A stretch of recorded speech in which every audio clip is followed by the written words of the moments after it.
All right, everyone, welcome back. Today we're talking about cartoon animals that are naked, cartoon animals that wear human clothes, cartoon animals that marry cartoon humans, and why Chris thinks Linus is a dick.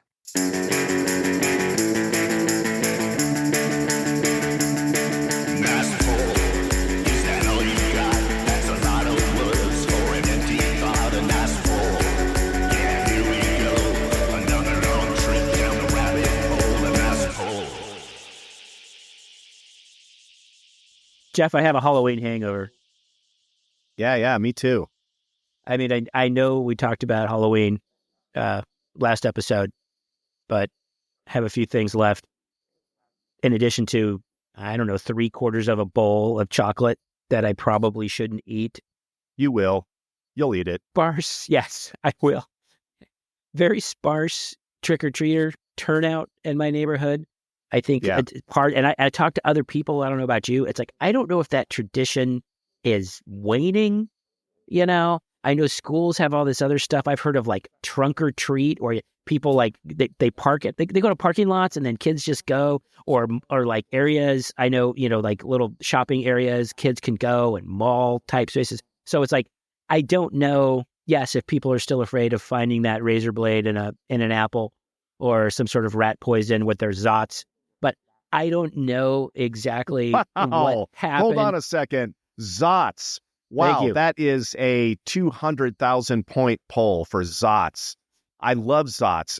If you guys remember Zotz, man, when you bit into it, the inside was something like baking soda or something, but it literally foamed and sizzled like you had fucking rabies. Zotz. Right. And by the way, I'm going to go for the extra poll. Did you know that Zotz candy is based on a movie called Zotz? Did you know that? I do now. That's an auxiliary poll, apparently. Do you remember the TV show Newhart, right? Where he owned a little bed and breakfast in Connecticut, right? And that was kind of the last series that he did. And he had the handyman, right? Tom George. Yeah. Tom Poston. Yes. Yeah, Tom Poston. Thank you. Yes. And that guy back in the day, man, we're going down the rabbit hole now, buddy. Already, man. He was a character actor, as you can imagine, of course. And he was in a movie called Zotz. Just like Shazam, very similar. He was somehow able to access some fake, made up Greek or Roman god, Zotz. And when he evoked the name, he could literally point at you and say Zotz, and all kinds of supernatural stuff would happen. But as an afterthought, a marketing company, right, a candy company or whatever, decided to make the candy Zotz. And so Zotz was, you bite into it and it sizzles and it bubbles in your mouth to create the Zotz effect. But really, it was kind of like just a light bubbling foam, almost like you had rabies or early signs of tuberculosis. Explains a lot. But again, those packages were kind of weird. But then it probably, maybe then that's where you describing the texture, it's probably not unlike, strychnine or some sort of other rat poison. So probably easier, like a pixie stick. A pixie stick, like if you had like a little bite-sized Milky Way, it'd be kind of obvious if you tampered with it. But if you had a Zotz or a pixie stick or something like that, then it might not be as obvious. But anyway, so the trick-or-treating thing seems like it's waning or it's evolving into something else. I think you're right. Unless the candy industry can come back and, I think the candy industry will try to sit, create a new tactic, because if they can't sell those giant bags of, again, bite-size, Snickers and Milky Ways and Reese's and everything else, which are bite-size, although it looks like our bites have gotten smaller over time, but I don't think mine has. So the trick-or-treat, that sort of stuff is kind of waning, and it's interesting as it's become a bigger deal for adults, like we talked about. So it's like, man, that's a tradition. We didn't even get around to carving a jack-o'-lantern. There was just too much going on. So I just leave the pumpkins. They're still just kind of laying around. But But then, and even to me, the thing that kind of stood out the most, and I might write about it for a number of reasons, but, one of the things in the past that, again, in our youth and our childhood, when we would go back to, when we get into those times of year, and we're heading into it now, is we're, October, November, December, and those holiday specials that, remember, we would go charge right to the TV guide and maybe look for the little close-up, like a quarter-page ad to that night's special presentation. And, of course, it's the Great Pumpkin, Charlie Brown, right? When is that going to be on? It's going to be on a couple of days, and it's going to be on at 8 o'clock, and it's going to be on whatever, ABC. And appointment viewing, right? Especially before the times, we didn't own it physically. We didn't own a physical copy. We had no means to record it. So it was like, that's your shot. Go watch it. Otherwise, you're not going to get to watch it for another 363 days or something, right? But, and then now, so again, it's not a network thing, but you can. Of course, obviously, if you still have physical media or a DVD player, you can go purchase it on a DVD. Although I think probably not at a store, you'd probably have to order it online. Or you can stream it, and you can stream it on Apple TV, which is hard to do because nobody even knows how to use Apple TV, even though they have all these shows. So I'd fire up, post trick-or-treating. Post trick-or-treating, I fired up and kind of forced my daughter and her friend to watch it as we're sort of milling around and eating whatever, sort of the quick dinner we kind of, whipped up and in between bite-sized Snickers and Milky Ways. And so, again, it takes just a few minutes to get into, yes, it's as the piano music starts and the Great Pumpkin Charlie Brown, it's the Great Pumpkin Charlie Brown starts, to realize after all this time, I'm like, man, Linus is a dick. Okay? It's like, Linus, if you want to get, I just need to digest it. I just need to sort of dissect what I digested and get your thoughts. I got to get off my chest. I can't keep it for another 12 months. But first of all, Linus dragging that blanket around. It's like, what is his problem, right? And I can't tell what his, other than the fact that, he's got that male pattern baldness at a really young age that is actually more severe in Charlie Brown. But in the sense, it's like, why is he dragging that blanket around?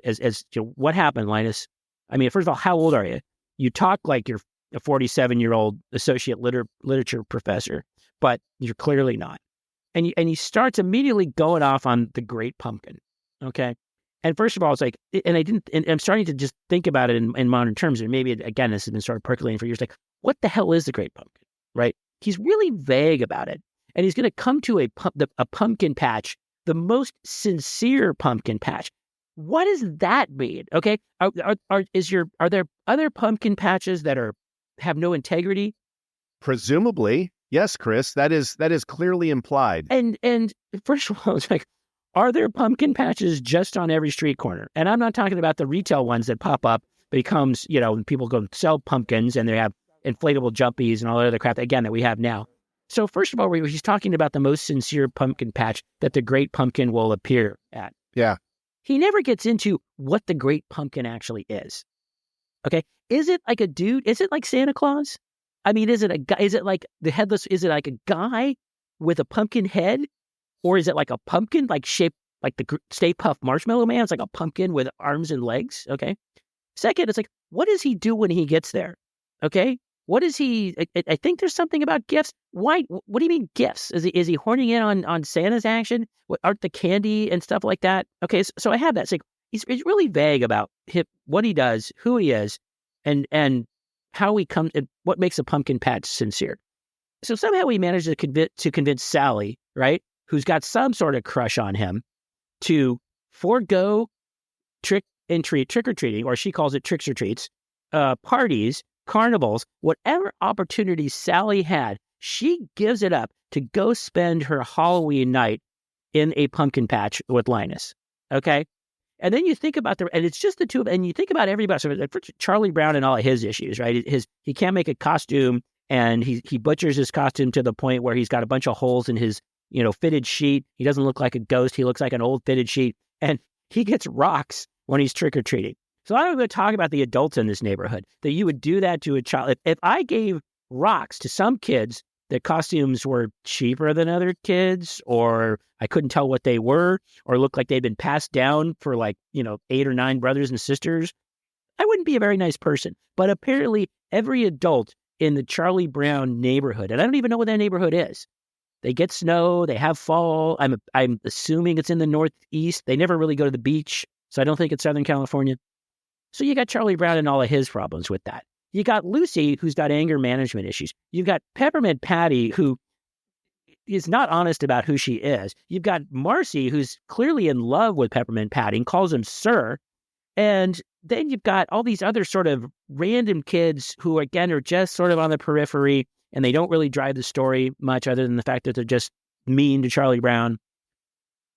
You've got Snoopy crawling around as a World War I flying ace. I mean, I know this cartoon came out in the 60s even, but World War I? We're talking about something that was over 100 years ago now, okay? So it's like, what resonance did this have even then to the point where kids are supposed to go, oh yeah, this is pretty cool. Why is this in a Halloween thing? Anyway, okay? Then as it turns out, yes, of course there's no great pumpkin. Sally goes off on Linus. She leaves. He falls asleep in the pumpkin patch. Lucy wakes up in the middle of the night. Her parents aren't around. She realizes he's gone. She goes and she drags his ass out of the pumpkin patch. He's freezing. He's got his shitty blanket, which is apparently a security blanket, but doesn't give you any sort of warmth. Drags him back home, puts him in bed, and then they kind of go on. Epilogue, hey, there is no great pumpkin. Hey, Charlie Brown got a rock. Hey, Sally missed the party and tricks or treats. Hey, the other kids got to be mean again. Hey, adults got to crap on Charlie Brown. That's it. That's the show. Why did we look forward to it every year? Why could we not miss it? Why do we have to think that this is a beloved classic where nothing good happens to anybody? Well, Chris, I have answers for all of that. The reason that it's beloved is because it's reality. That's how life really is. And we all know what's going to happen. We can predict it. Every character has an arc that we know exactly what's going to happen. And so we love to watch it play out. And it reminds us of our own lives. But Chris, I'm shocked that you didn't understand the genius of Charles Schultz and the great pumpkin analogy.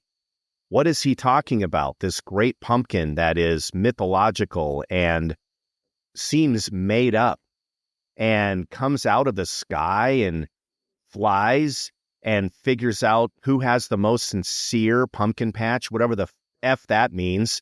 What does that even mean, a sincere pumpkin patch? And then he bestows candy upon the folks that have the most sincere pumpkin patch and believe in him. Well, Chris, if you don't realize it, the great pumpkin is an allegory for, dun, dun, dun, religion. So Sally, being totally pragmatic, just wants to live her life. She wants to have, quote unquote, fun. She wants to go live large and have candy and walk around and enjoy eating candy and living her life the way she wants to with freedom. But no. You have to imagine that there's this thing that's going to come out of the sky and reward you for your faith and for your perseverance in believing in them against all odds and for worshiping them. And then you're going to get your big reward, which in this case is candy.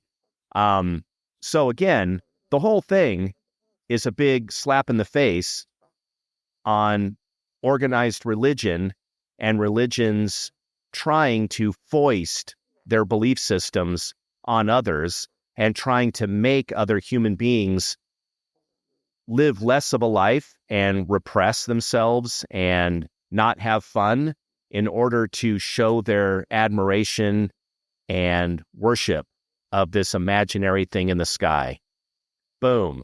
So my favorite scene of all time when it comes to cartoons, other than a Bugs Bunny cartoon, is when Sally finally lays into Linus and it's like, you son of a fucking bitch.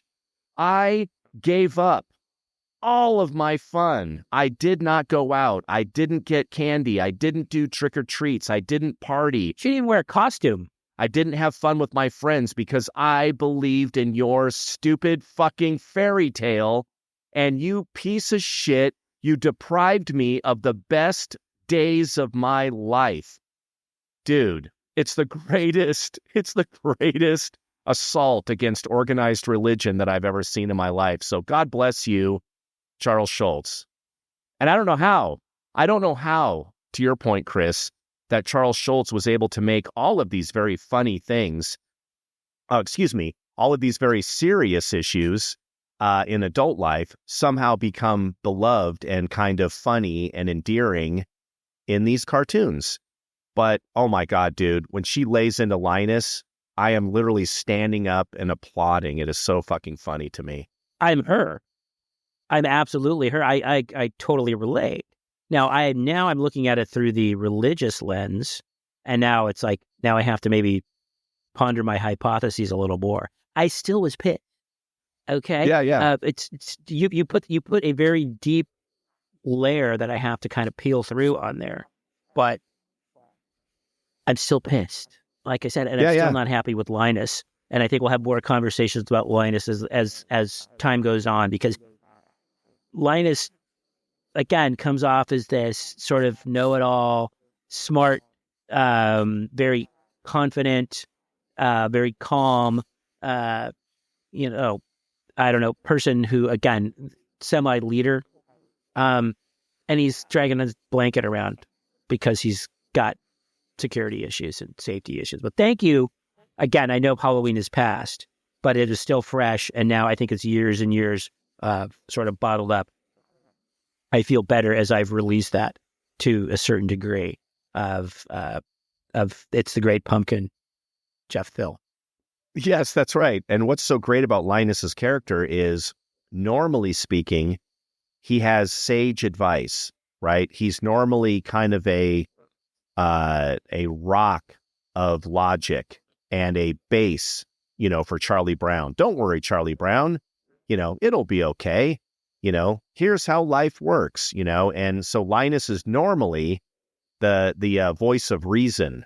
But what's so great about that is Charles Schultz, again, I feel like I'm doing a thesis on peanuts for my, Psych 101 Maybe dissertation. You should have. Or, Maybe you should go back and get a PhD in really peanuts. Linus is just as fucking insane as every other person that believes in total effing nonsense to make, to make a sort of a logical blueprint for the world that they live in.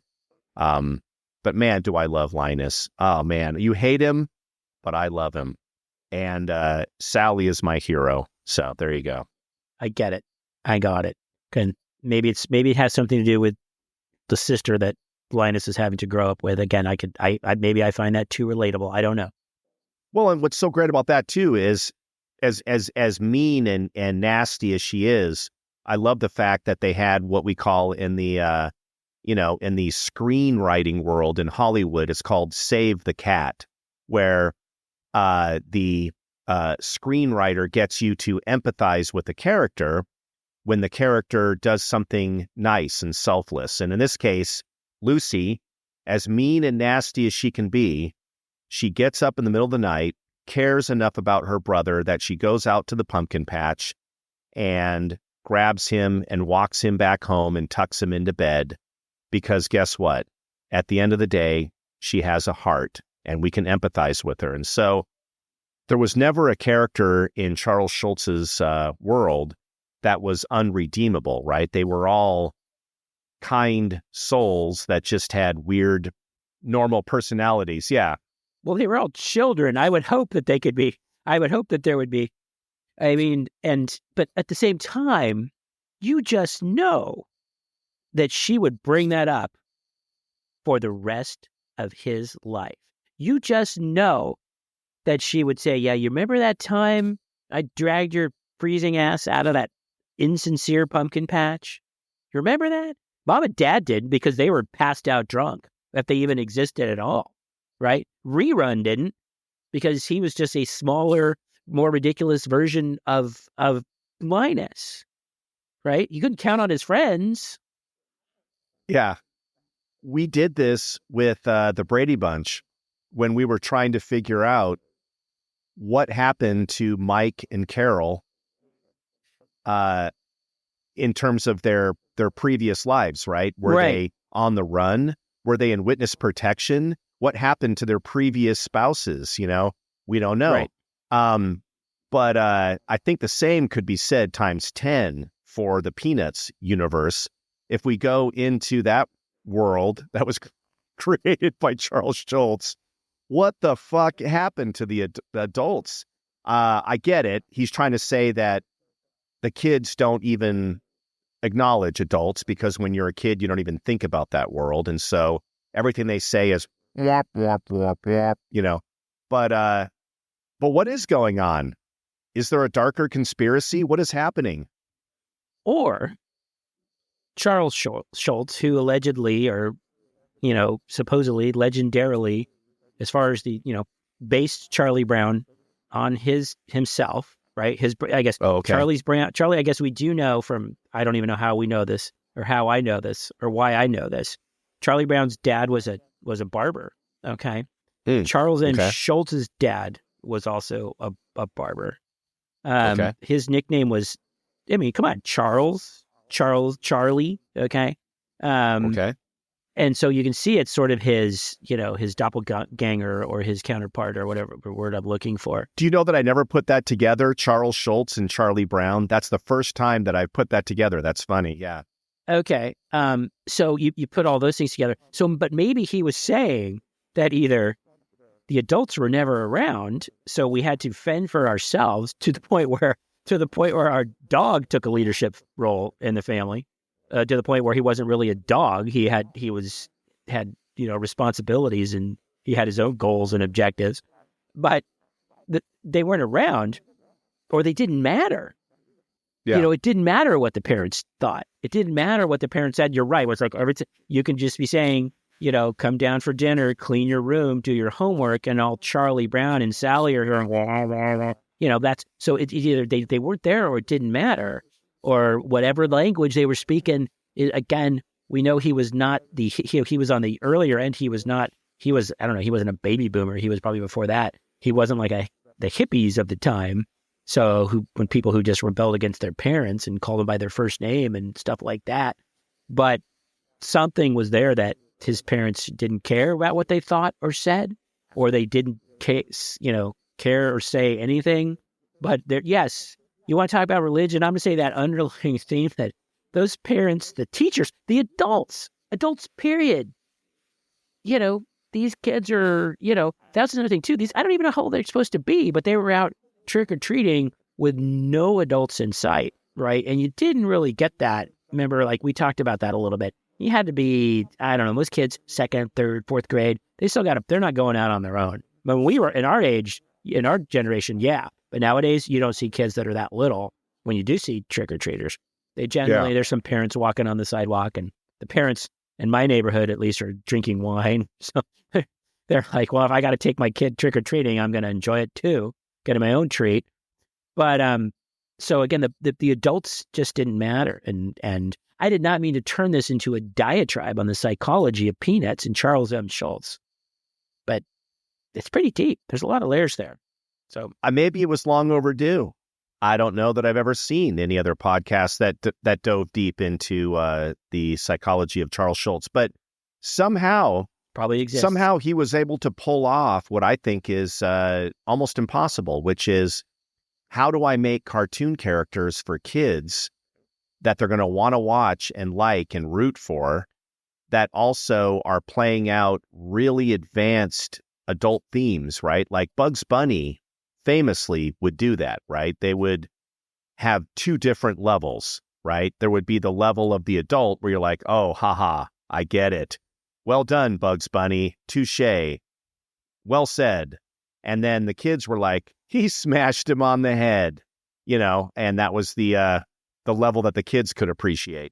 Right. And they were also very subversive characters to that regard too. It's like they kind of flouted the rules and kind of, you're right. And looking back, there was a lot of violence and explosions and gunfire and defying authority. And yeah, and you could get away with that because it was coming from a rabbit.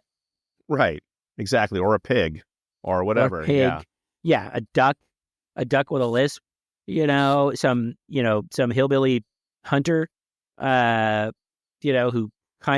who didn't look much different than Porky Pig, which I always found a little bit troublesome. Is like, why are there so many physical similarities between Elmer Fudd and Porky Pig? A little, kind of erase a line here or there, slap some pants on him. Because Porky Pig, another one of those characters, never wore any fucking pants. Okay? It's like, wear your pants. Okay? Why wear anything, but you don't wear pants? You and Donald Duck. It's perfectly okay for Bugs Bunny to be completely naked. Right. Somehow Porky Pig has to at least wear a jacket. But he's as Kate McKinnon would say on Saturday Night Live, he's Porky Pigging it from the waist down. And then there's Donald Duck. Same thing. Donald Duck somehow has the top covered, but the bottom is all just, out there for everyone to see. And then, of course, but when he comes out of a pool, dilemma, he like wraps a towel around his waist, right? Yeah, because he's somehow now shy. What is that all about? Right. Yeah, and then of course, Chris, and this is a very old comment here, so I'm not trying to take credit for this, but Goofy versus Pluto. Goofy is a dog that is an adult that is fully dressed, whereas Pluto is a dog that is a dog. Right. A question for the ages. And actually has no clothes on and runs around on all fours. So you've got a dog that is the owner of a dog, but one of them somehow magically is a real dog and the other one is a human dog? How does that work? And I think that was dissected very well in Stand By Me, which was in that regard. It's like he wears a hat and drives a car, right? So it's like, well, yeah. So he's like this humanoid kind of dog, advanced dog. Nobody acknowledges that, right? Like you just goes, okay, Pluto's clearly a dog, barks, wags its tail, pants. Okay, wears a collar, runs around on all fours. Yet Goofy is upright, can talk, wears a vest and long sleeves and gloves. A lot of gloves too in the Disney. It's like, right, Mickey didn't wear a shirt. Like he was the opposite of Donald Duck. He wore like kind of like suspenders and shorts and no shirt, but gloves. Okay. So, but they're all sort of, I guess they were all sort of humanoid. And this brings us to a different, yeah. Go ahead. Yeah. No, I was going to say this brings us to a different topic, which is, I feel like, and anyone out there in the audience can correct us. And by the way, on all of our episodes, you'll notice that there is a link where you can very easily text us. And we have had some great communication with some of the folks that are listening to the show. And that's just a great way for you to add something or tell us to F off. Either one. I love it. But all are welcome. They're all welcome, yeah. But at Disney, correct me if I'm wrong, Chris, I feel like Goofy is very well represented at Disneyland and Disney World in terms of merch and a presence. I also feel like Pluto is almost invisible when it comes to the merch. Correct. And the T-shirts and the mugs and the what the fuck ever. Am I wrong? Is Pluto almost like the forgotten Disney character? Do you see a lot of Pluto stuff? It's all goofy. Am I wrong? It is goofy. It's very goofy. Yes. No, I don't think you're wrong. I mean, if somebody wants to pipe up and say no, goofy, because again, if you think about it, how many people have dogs? And we do think about it obsessively, by the way. Yes. So maybe he's just too common. It's just like, well, I have a real dog at home. But that dog that wears a hat and drives a car, okay, that's a dog I can be interested in. If my dog starts wearing a hat and driving a car, I'm going to be rich, right? Because I'll figure out a way to monetize that. So maybe Pluto is just too, Mickey, Donald, they're all like, they have human characteristics and they can walk and talk and have jobs and they have girlfriends, right? And they can do all this other sort of stuff. where Pluto is just essentially the same as your, a dog at home, but is not as cool. You know what I mean? So maybe that's just dead. He's just marginalized because there's nothing special about him, where Goofy and everybody else have, like I said, they have different characteristics that make them special. Here's the other thing I need to understand. This is so fascinating to me. When we look at the world of cartoons and film and things that we saw when we were kids, there are not, I repeat, there are not a shit ton of Mickey Mouse and Donald Duck cartoons out there. We really never grew up on Saturday morning Mickey Mouse, Donald Duck shit. It just didn't happen. Yeah, there was occasional stuff. Huey, Louie, and Dewey, and a few little things here and there. But for the most part, in the 70s and the 80s and the 90s, there was not this big, normal, mainstream cartoon push for Mickey Mouse. He is non-existent in my world of cartoons. If you tell me to look back on all the cartoons I saw in the 60s, 70s, and 80s and 90s, Mickey Mouse, where the fuck is he? He is invisible. There is no Mickey Mouse cartoons. Chris, can you think of a single Mickey Mouse cartoon except for Steamboat Willie, which you've only seen because it's historic? Right. I think of Fantasia. Okay, but again, at that time, but you're right. He was an ancillary character. He didn't drive the story. He was just kind of shoehorned in there, I think, because he was like their brand at the time. But that's one thing. That's one thing. Number one, that was like only we couldn't, for most of our lives, you couldn't just pop in and watch Fantasia anytime you want. You didn't have physical media. Obviously, it wasn't streaming. It wasn't on television. No. It would come in the theaters. Remember, they would re-release the Disney films like every 7 years into the theaters or something like that. Oh yeah, like, yeah. Like, if I don't go watch, I don't know, Pinocchio when I'm 11, I can't see it again until I'm 18 or some bullshit like that. Right. So no, you're not kidding. But you're absolutely right. But you didn't get home from school and put off doing your homework. You could watch the Looney Tunes, right? You could watch Speed Racer. You could watch, or you could watch Gilligan's Island, or I Dream of Jeanie, which we talk about, endlessly. You could have all those other options. Whatever other cartoons might have, Scooby Doo, or the Saturday morning cartoons. You're absolutely right. But I think that was pretty calculated, right? Because it was you could also make the argument, like, you know what? There's no theme park built around Bugs Bunny. Right? Yeah, I get it. There are no, entire brands, even though Warner Brothers tried with their Warner Brothers stores, and you can take the Warner Brothers Studios tour, which is actually very cool. You can do those, but it's not, and I think those characters were like Knott's Berry Farm or Magic Mountain, but it didn't click, right? It didn't become part of that. So I think it was probably calculated, but you're absolutely right. It'd be like, hey, Jeff, do you remember that one Mickey Mouse cartoon? And you'd be like, no, right? But we could probably sit down and piece together various Bugs Bunny cartoons where he played baseball, or where he was like with the gangsters and he would imitate like Edward G. Robinson, or when he would dress up like a bunny, the female version of Bugs Bunny, again, wearing clothes. So it's like, wait a minute, why is she wearing clothes and he's not wearing anything? But we could isolate all of these other, or any of the Warner Brothers characters where he was like fighting duck season, rabbit season. We could go over bits and pieces of those. But you're right, there's nothing on the Disney side. Although eventually, and I think they did try to exploit that. And I watch it probably with your sons.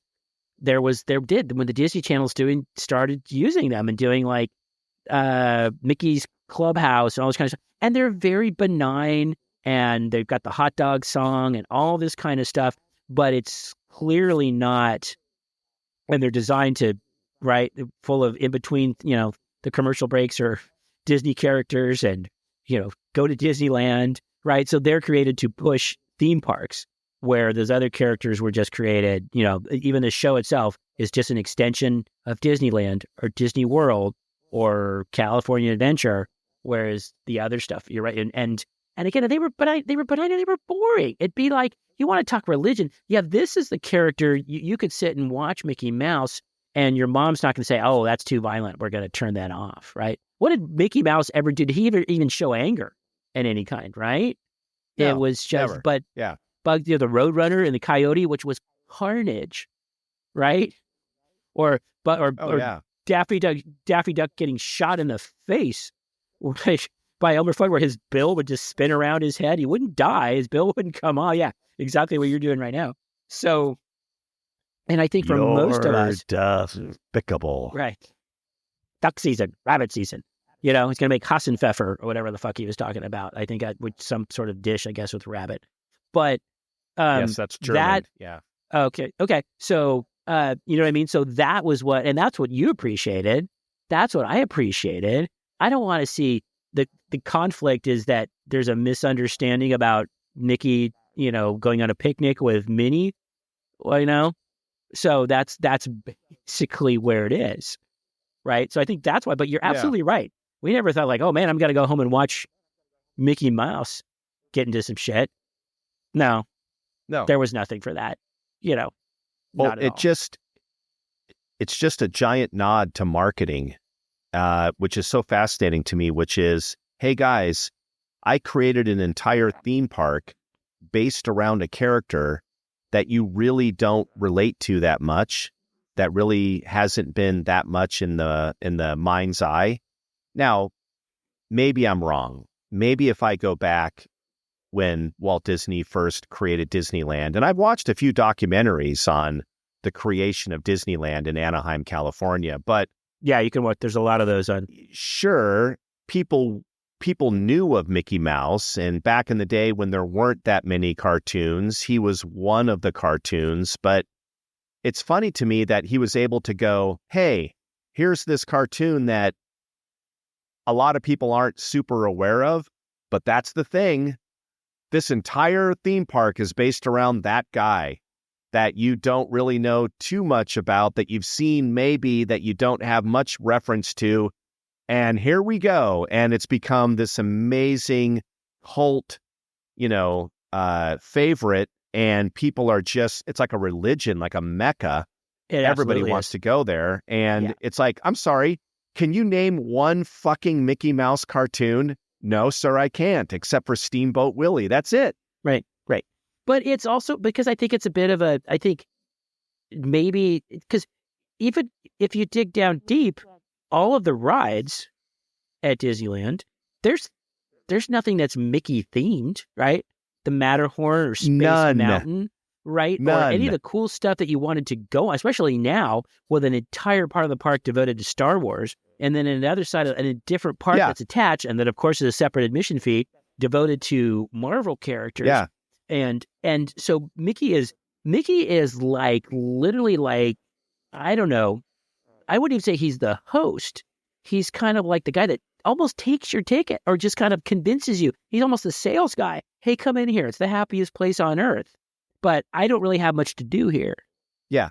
Name one ride or attraction at Disneyland that even uses Mickey Mouse in the name. There might be one. There might be something. There might be a minor thing you can do there, like taking a picture with Mickey, or Not for anybody above the age of 4, because you can go to Mickey's Toontown, which is a bunch of like little kitty things where like everything is super low to the ground. Right. But that's another example, by the way, because let's talk about Roger Rabbit for a second. Roger Rabbit. Oh, let's talk about Roger Rabbit. I have some thoughts on Roger Rabbit. Roger Rabbit, and by the way, here's my thing with Roger Rabbit. Number one, the actual Roger Rabbit cartoons that are out there, and I think there's 3 or 4 different actual cartoons of Roger Rabbit that are out there. They are amazing. They are really fucking funny. They are super high-end slapstick, amazing comedy if you actually watch them. However, nobody, for the most part, gives a flying fuck about Roger Rabbit Nobody talks about Roger Rabbit. It is not something that is on the tip of our tongue. It is not part of pop culture. The only thing that's part of pop culture is Jessica Rabbit, and probably for reasons that we don't really want to talk about too much. Not in this episode. So at the end of the day, the entire Toontown thing is based on a thing that was briefly popular for a year and a half, but somehow Disney is still able to market that. It really blows my mind that they're able to transcend these ideas that really weren't that amazing. Well, because they also had Roger, Jessica Rabbit. I think she's represented like at Disneyland. She's wearing like a trench coat.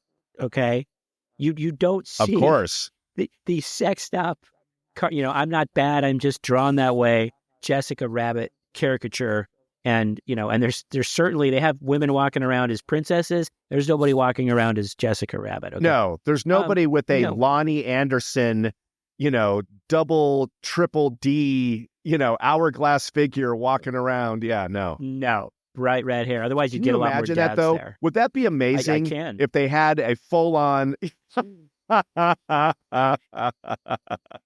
That's right, you can. That would be incredible. Yeah. Here's something for the dads. Yes, craft brews. Jessica Rabbit. Here, Disney, take this idea. IPAs, right, for Jessica Rabbit, and she's married to a rabbit. I don't even want to get into that, why she's married to a rabbit. She's having sex with a rabbit. I'm sorry, but that's what they're saying, right? That's kind of a bold statement. Okay, but you also got a sexually harassing baby who smokes cigars, right? And cusses. I'm down with that baby part. Herman. Okay, of course. That's funny. But see, here's the thing. But Roger Rabbit itself was like, and I sort of haven't seen it since it came out. Maybe I need to watch it. Okay. And it had, they worked very hard to get the rights to, they had Bugs Bunny and Donald Duck, and they had, sort of a multiverse kind of approach where they could put all these characters that they did right. They got very painstakingly got licensing for all these characters so they could at least have cameos in the original Roger Rabbit. But Roger Rabbit itself, to me, even then, and I think even more so now, it struck me as literally like, okay, and so you can talk, I don't know how many filmmakers probably would have said, oh, yeah, it's like this was an enormous, Warner Brothers and Looney Tunes and Disney to a lesser extent, enormous influences on me, right?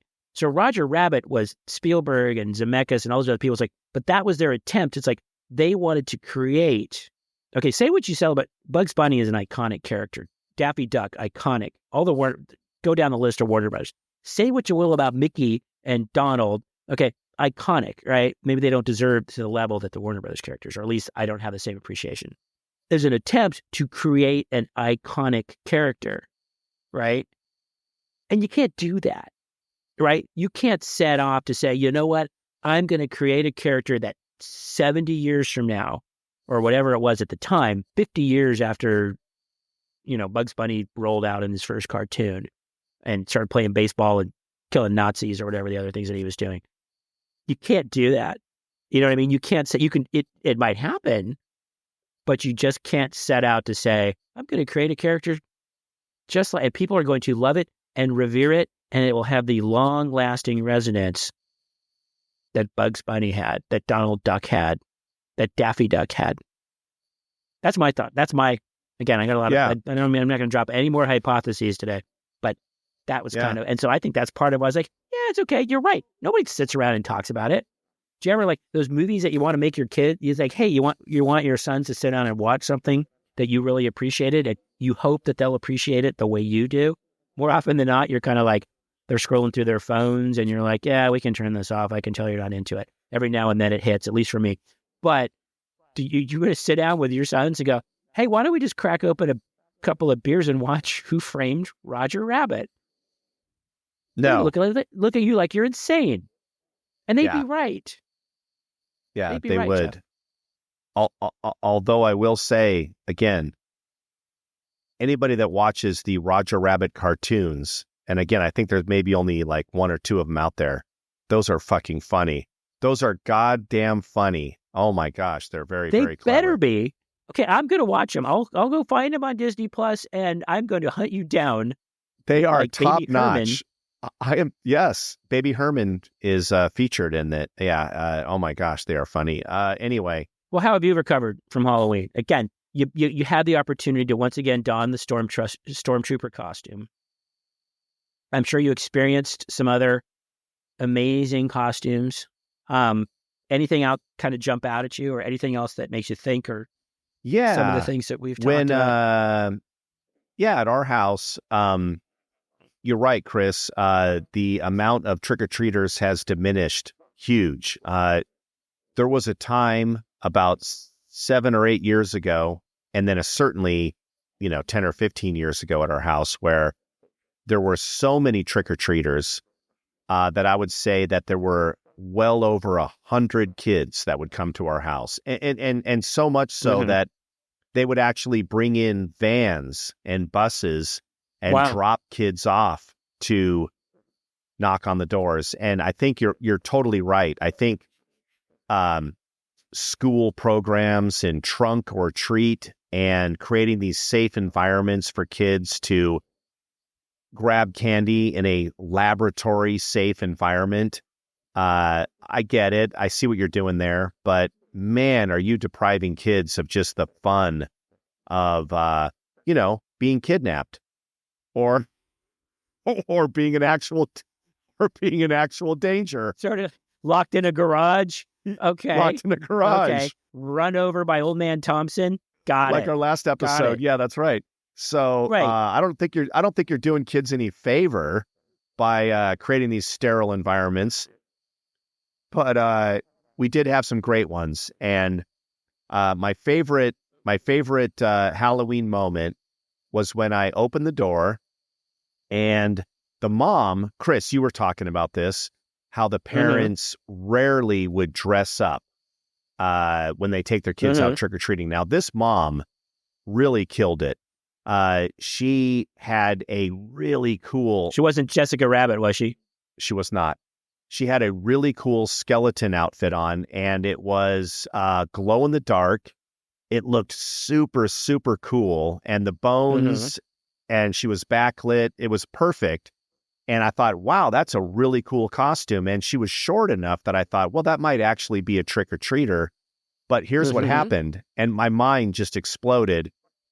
From between her legs, and I'm saying this delicately, she's standing up, a tiny skeleton, and I mean, this kid must have been maybe 2.5, maybe 3 years old, emerged from between her legs. And I don't mean that in any weird way. I just mean he was walking through, his mom's legs because he's a little kid. And it just looked so bizarre. Okay. Not through the birth canal. Okay. Got it. Okay. To see this tiny skeleton wearing the exact same outfit as her. And it almost looked like one of those AI animations where you're like, I'm sorry, what's happening? And so a mini skeleton emerges under the archway of the mom's legs and then walks up to the bowl of candy that I'm holding in my hand and just starts grabbing fistfuls of candy. This kid was like, a Beyond Thunderdome kid. Like, dude, we got to store up for the nuclear winter. We got to get as much candy as we possibly can. But it was the cutest thing. I mean, seriously, I wish I had filmed it. That was a memorable moment. And it's so cool too when kids, come to the door and do the traditional Halloween. And there were so many clever costumes. I mean, these kids today, like you and I talked about, they have access to really cool costumes, honestly. And so they had costumes that were like lit up and had weird glowing parts to the costume that were super cool.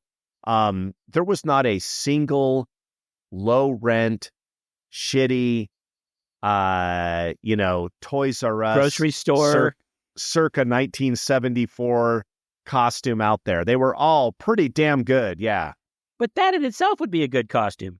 If you could pull that off, if it would, that would be an amazing costume. In fact, I'll bet you anything, Chris, there's a market for a company that would do retro costumes that have You know, the shitty, yeah. It's all shiny and makes you sweat, and you have to step into it like a hospital gown, and you tie it in the back, and then the mask is 3 sizes too small for your face, and you've got that rubber band, and it pinches, and your upper lip starts to sweat. And you cut your tongue.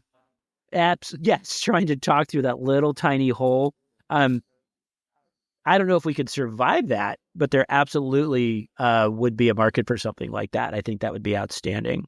It's outstanding, but maybe next year.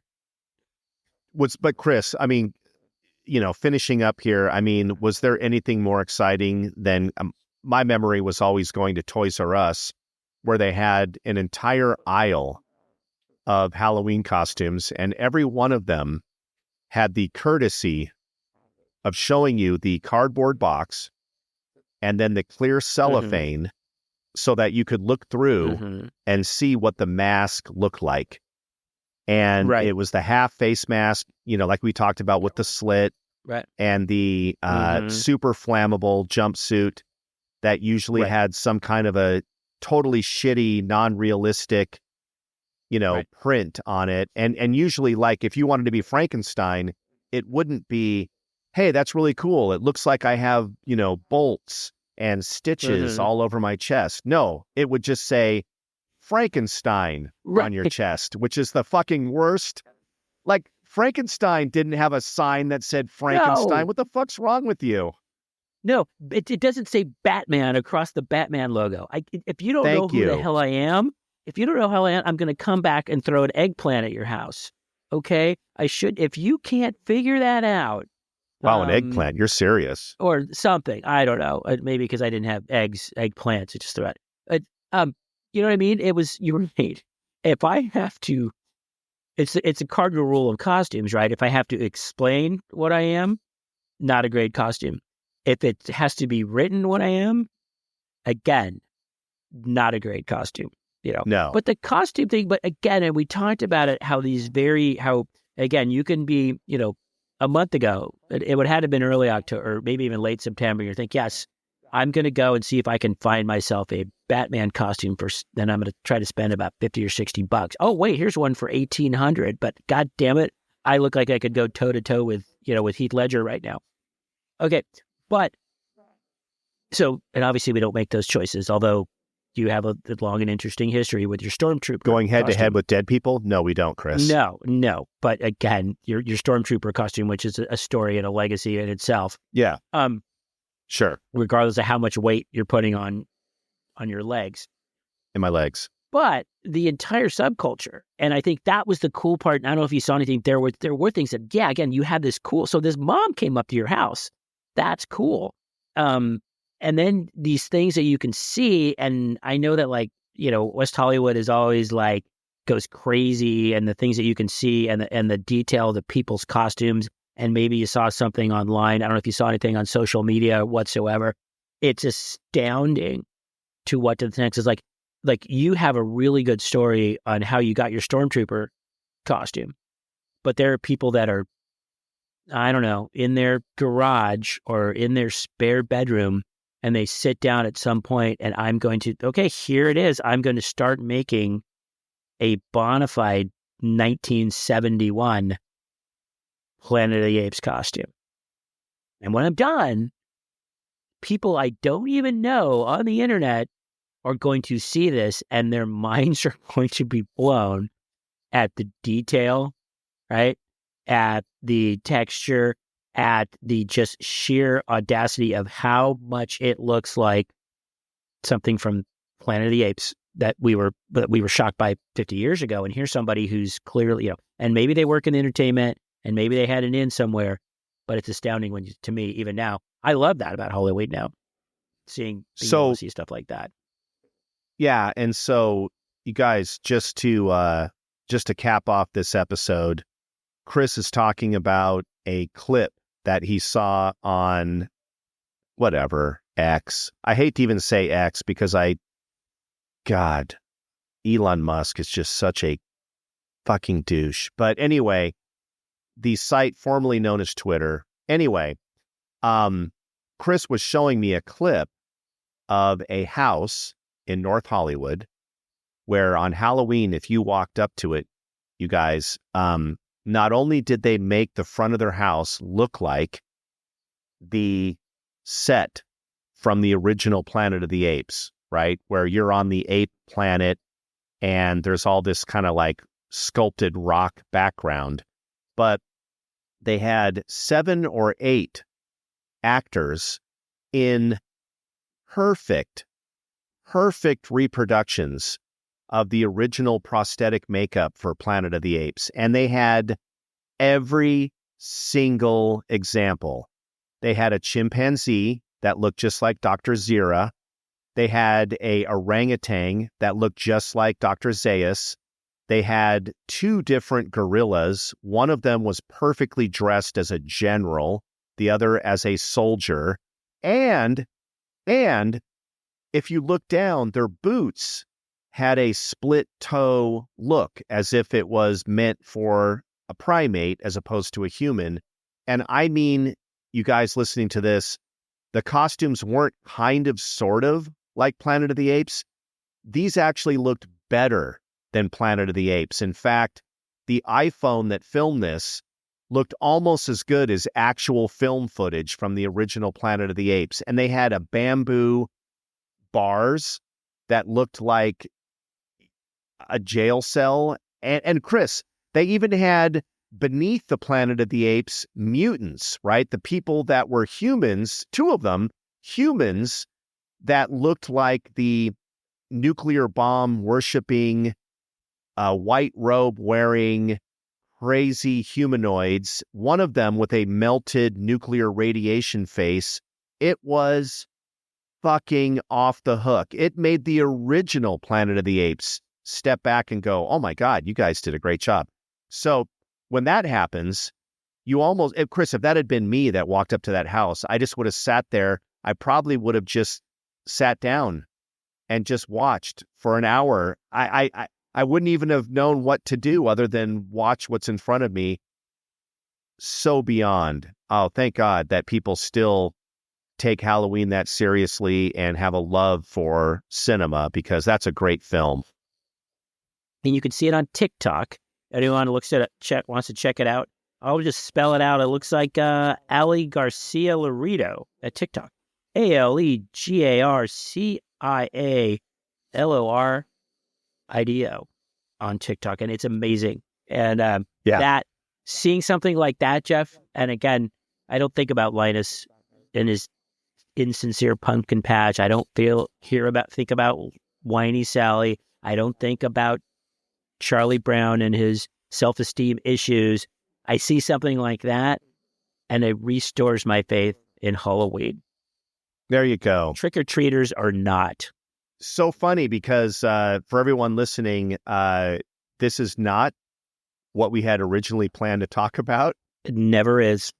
We definitely got sidetracked on calling out Disney and all the weirdness of their marketing campaigns. We had no idea we would be digging this deep into the world of Charles Schultz.